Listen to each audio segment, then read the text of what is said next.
ऋषि सुनक प्रधानमंत्री, बताइए। प्रधानमंत्री जी, बड़ी खबर आज तक पर बड़ी खबर, ब्रिटेन के प्रधानमंत्री ऋषि सुनक के नाम का ऐलान। रवीना जी बिल्कुल, ऋषि सुनक पेनी मॉर्डन ड्रॉप आउट कर गई हैं और ऋषि सुनक अब इस देश के पहले भारतीय मूल के प्रधानमंत्री बन गए हैं। इतिहास रच गया है इस देश द्वारा और एक तरह से आप देखें ये बहुत बहुत बड़ा लम्हा है, न सिर्फ भारतीयों के लिए, भारतीय ओरिजिन के लोगों के लिए, लेकिन उससे भी बड़ी बात कि ब्रिटेन के लिए कि उन्होंने अपने देश का प्रधानमंत्री ऋषि सुनक को चुना। और अब अगला कदम, ये बहुत बड़ी बात, अगला कदम ये कि बहुत जल्द वो नंबर 10 की तरफ जाएंगे, बल्कि सबसे पहला उनका कदम होगा किंग चार्ल्स III के पास जाकर इनवाइट करते हैं किंग उन्हें और वो इस पद को स्वीकार करें। अब ओथ ऑफ एलिजेंस ले, देखते हैं किस पर करते हैं, हो सकता है गीता पर वो ओथ ऑफ एलिजेंस ली जाए और फिर ऋषि सुनक नंबर 10 की तरफ। ठीक है, नंबर 11 से नंबर 10 का फर्क,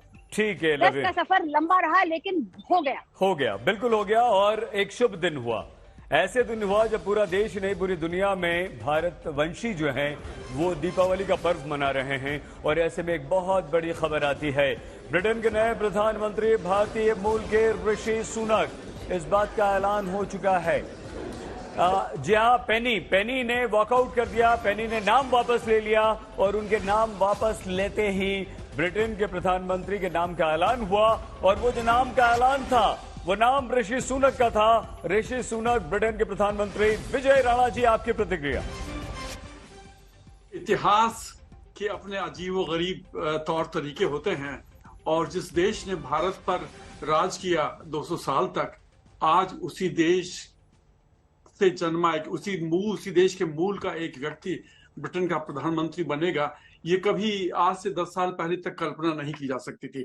इनफैक्ट जब प्रधानमंत्री मोदी यहाँ आए थे और उस समय जो ब्रिटेन के प्रधानमंत्री थे, उन्होंने अपने भाषण में इस बात का जिक्र किया था कि वो दिन दूर नहीं है जब 10 डाउनिंग स्ट्रीट में भारतीय मूल का कोई MP बैठा होगा। तो बहुत लोगों ने उसका मजाक बनाया था कि ये कैसे संभव है उस देश में जिसके राज साम्राज्य में, जो अफ्रीका से लेकर के सुदूर पूर्व तक फैला था, जहां साम्राज्य में कभी सूरज नहीं छिपता था, वो देश कभी किसी भारतीय मूल के व्यक्ति को अपना प्रधानमंत्री मानेगा। तो इस बात की कल्पना नहीं की जा रही थी और ऐसे तत्व आज भी है। अंतिम दम तक ये कोशिश की गई। इनफैक्ट पेनी मॉर्डन का कैंप नहीं था, मैं तो कहता हूँ वो एक स्टॉप सुनक कैंप था। पूरी कोशिश की गई और अभी कुछ क्षण पहले तक यहाँ पर टेलीविजन पर कुछ MP थे। एक तस्वीरें हम आपको दिखा रहे हैं, ऋषि सुनक के नाम का ऐलान हुआ। लवीना, बताइए कैसे यह सफर तय किया ऋषि सुनक ने? पूरी तरह से MPs का समर्थन पाते हुए ये कहिए कि जो बहुत पुरानी बात है, सही वक्त और सही समय पर वो मौजूद थे। जब UK को इकोनॉमिक क्राइसिस है, उस वक्त एक मार्केट बैकग्राउंड के इकोनॉमिक्स जो इस तरह से परसीव किए जाते हैं, वो यहाँ मौजूद थे और उनका चयन किया गया। ये लंबा सफर रहा, बहुत लंबा सफर। एक बार किस्मत का ऐसा फेर और बदल कभी ही देखने को मिलेगा जिस तरह से ऋषि सुनक का था। हार गए थे और फिर हार के जीत हुई और इस तरह से लंबा सफर उन्होंने 11 से 10 नंबर की तरफ तय किया है।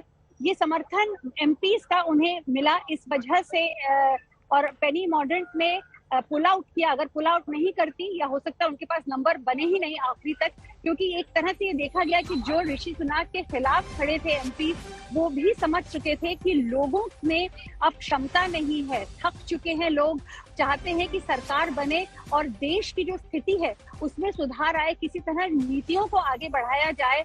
हर 6 हफ्ते में सरकार नहीं बदल सकती। ये थकान आ चुकी थी, इस वजह से ऋषि सुनक को इसका फायदा हुआ। वो इकोनॉमिस्ट है, इसका फायदा हुआ।